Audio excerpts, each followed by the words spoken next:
কালকে আমি চলে এসেছিলাম আমি বাপের বাড়িতে। আস্তে আস্তে একটু রাত হয়ে গেছিলো, আর এখানে এসেছি দুদিনের জন্য থাকতে। তো দেখো, এখানে আমি আসলে কিন্তু খুব লেজি হয়ে যাই।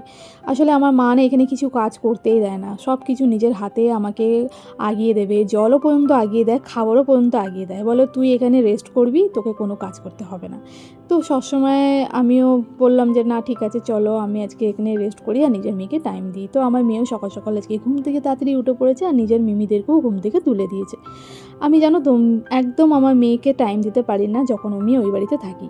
তো আমার মেয়েকে সকালবেলা ব্রেকফাস্ট কমপ্লিট করে দিয়েছি, আর এখন ওর দিদুন ওকে তেল লাগিয়ে দিয়েছে। তেল লাগানোর পর ও স্নান করে ঠিক আগে ঠাকুর ঘরে চলে যাবে। ঠাকুর ঘরে গিয়ে ও নমো নমো করবে, ও একটু ঘন্টা বাজাবে আর নমো নমো করবে। আমি জানি না এই জিনিসটা ওর মধ্যে কীভাবে আসে, কিন্তু আমি চাই যে সব বাচ্চারাই যেন ঠাকুরের প্রতি একটু ভক্তি আসুক। এখন থেকে যদি বাচ্চাদেরকে শেখানো যায়, তাহলে বড় হয়ে সেই জিনিসটা তারা ধরে রাখতে পারবে।